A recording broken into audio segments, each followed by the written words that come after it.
Hello everyone, welcome to arts study में DG. Arts study में DG में आपका बहुत बहुत स्वागत है।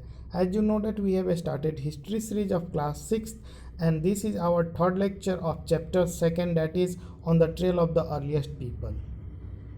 चलिए शुरू करते हैं। तो today's topic it how do we know where this factories were. सबसे पहले हम लोग पिछले लेक्चर में क्या देखे थे, फैक्ट्रीज क्या होते हैं। तो factories are those place where stones were found and tools were made from it. ठीक है, तो जहाँ स्टोन पाए जाते थे और उनसे टूल्स को बनाया जाता था, उस लोकेशन को क्या बोलते थे, तो फैक्ट्रीज। ओके, क्या बोलते थे नहीं, सॉरी, आज हम लोग उसको फैक्ट्री वर्ड उसके लिए क्या करते हैं, यूज करते हैं प्रेजेंट डे में। ठीक है, उस टाइम फैक्ट्री वैक्ट्री नहीं बोला जाता था। Usually we find blocks of stones tools that were made and perhaps discarded because they were not perfect and chips of waste stone left behind at this side. तो आज हम लोग क्या करते हैं कि स्टोन का ब्लॉक जो है आज बहुत जगह एक्सकेवेशन में क्या होता है हम लोगों को मिलता है। ठीक है, अभी आप पाते हैं tools that were made and perhaps discarded. हो सकता है उससे वे लोग क्या किए हो, टूल्स बनाए हो या कुछ को डिस्कार्ड कर दिए हो, या होता है ना जो यूज में नहीं होता है उसको फेंक देना। दे वेयर नॉट परफेक्ट, जो परफेक्ट नहीं था उसको वे लोग वहाँ से मतलब डिस्कार्ड कर दिए हो। And chips of waste stone left behind at this sides. तो कुछ साइड पे क्या हुआ है, ऐसे ही वेस्ट स्टोन्स मिले हैं या कुछ टूल्स भी मिले हैं। Sometimes people lived here for longer spells of times, कुछ टाइम के लिए यहाँ पे लोग क्या होंगे, लॉन्ग टाइम के लिए रुके होंगे। ठीक है, and these sites are called habitation cum factory sites. तो उन साइट्स को क्या बोलते हैं हम लोग, हैबिटेशन कम फैक्ट्री साइट्स, यानी कि दोनों बोलेंगे।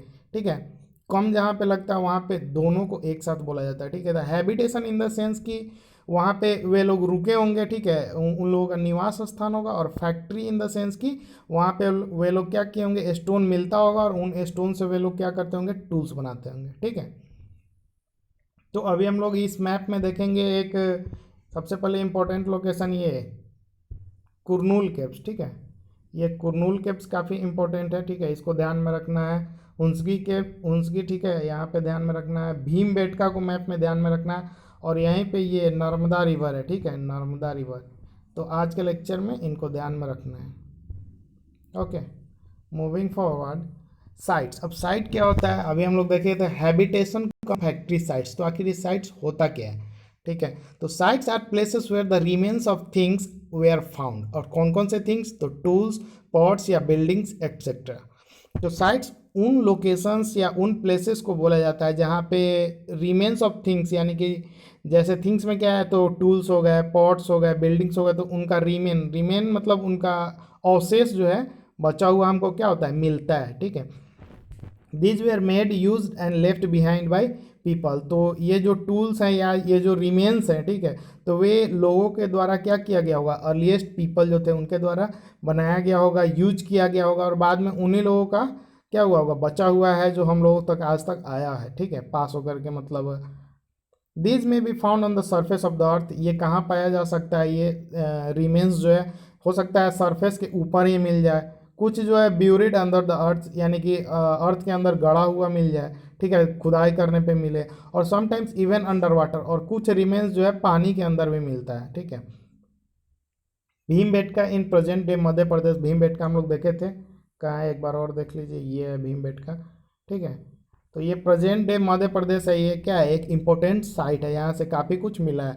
सम sites known as habitation sites are places where people lived.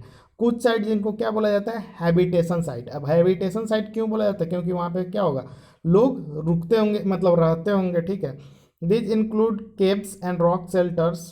ठीक है, ये किस चीज़ को इंक्लूड करता है, केव्स को यानी कि गुफाओं को, और रॉक शेल्टर्स को। सिंपल सा बात है, गुफा में ही लोग रहते होंगे, घर बनाने की कोई टेक्निक तो थी नहीं उस टाइम। और रॉक शेल्टर्स यानी कि पत्थरों को जोड़ वोड़ करके उनको शेल्टर की तरह बना के उसी में रहते होंगे। ठीक है, people choose these natural caves because they provided shelter from the rain, heat and wind. आखिर उन लोगों को इसका ज़रूरत ही क्या क्यों था, मतलब रॉक शेल्टर या केव्स वगैरह का। तो वे लोग अपने आप को किन किन तीन चीज़ों को से प्रोटेक्ट करना चाहते होंगे, बारिश से, हीट से, बहुत ज़्यादा एक्सेस हीट है उससे, ठीक है, विंड से, और जानवर वगैरह से भी प्रोटेक्ट करते थे। यहाँ वो पॉइंट इंक्लूड नहीं है, लेकिन कॉमन पॉइंट है, आप सोच सकते हैं कि जानवर से भी खुद को प्रोटेक्ट करने के लिए क्या चाहिए होता होगा, उन लोगों को एक शेल्टर चाहिए होता होगा जी, थोड़ा क्लोज्ड हो। Natural caves and rock shelters are found in Vindhyas and the Deccan plateau. तो नेचुरल केव्स क्या है, एक केव्स होता है मैन मेड जो कि गुफा लोग खुद से बनाते हैं, और एक नेचुरल केव होता है। तो नेचुरल केव्स और रॉक शेल्टर्स, रॉक शेल्टर्स वहीं पत्थरों का जो शेल्टर बना हुआ होता है वह कहाँ पे पाया जाता है, तो विंध्याज और डेकन प्लेट्यू वाले रेंज में, ठीक है। विंध्याज कहाँ पे है, तो ये वाला जो रीजन है ना, इधर इधर ही विंध्याज है, और डेकन प्लेट्यू ये सारे रीजन के आसपास को क्या बोलते हैं, डेकन प्लेट्यू, ठीक है। These rock shelters are close to Narmada valley. ये रॉक शेल्टर किसके क्लोज्ड है, तो नर्मदा वैली के। यहाँ पे नर्मदा वैली, नर्मदा रिवर, ठीक है। और ये वाला आसपास का जो रीजन है उसको क्या बोलते हैं, वैली वाला रीजन, ठीक है। तो उसी के आसपास में ये साइट क्या हुआ है, मिला है, ठीक है। तो आज के लेक्चर में इतना ही। Thank you for watching, stay tuned with us.